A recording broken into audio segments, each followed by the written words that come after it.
గత వారం పరుగులు తీసిన బంగారానికి బ్రేక్ పడింది.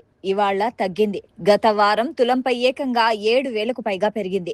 అయితే సోమవారం మాత్రం బంగారం ధరలు స్వల్పంగా తగ్గాయి. ఇక వెండి మాత్రం స్వల్పంగా పెరిగింది.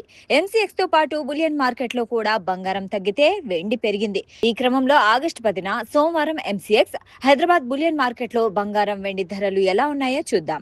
మల్టీ కమోడిటీ ఎక్స్చేంజ్ ఎంసీఎక్స్ లో బంగారం తగ్గింది. వెండి ఫ్యూచర్స్ పెరిగింది.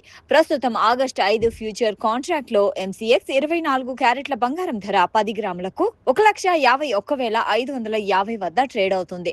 గత ట్రేడింగ్ సెషన్ ముగింపు ధరతో పోలిస్తే ఇది 270 తగ్గుదల. వెండి మాత్రం పెరిగింది. సెప్టెంబర్ 4 ఫ్యూచర్ కాంట్రాక్ట్ లో ఎంసీఎక్స్ లో కిలో వెండి ధర ప్రస్తుతం 2,32,035 వద్ద ట్రేడ్ అవుతుంది. గత ట్రేడింగ్ సెషన్ తో పోలిస్తే వెండి ధర కిలోకు 569 పెరిగింది. ఇక స్పాట్ మార్కెట్ లో హైదరాబాద్ లో 24 క్యారెట్ల స్వచ్ఛమైన బంగారం ధర 10 గ్రాములకు క్రితం ముగింపుతో పోలిస్తే 430 తగ్గి 1,51,730 వద్ద ట్రేడ్ అవుతుంది. అలాగే 22 క్యారెట్ల 10 గ్రాముల బంగారం ధర 350 తగ్గి ప్రస్తుతం 1,39,300 వద్ద కొనసాగుతుంది. వెండి ధరలు మాత్రం స్వల్పంగా పెరిగాయి. గత మార్కెట్ క్లోజింగ్ రేట్ తో పోలిస్తే కిలో వెండిపై 100 పెరిగింది. ప్రస్తుతం హైదరాబాద్ బులియన్ మార్కెట్ లో కిలో వెండి 2,33,030 వద్ద కొనసాగుతోంది.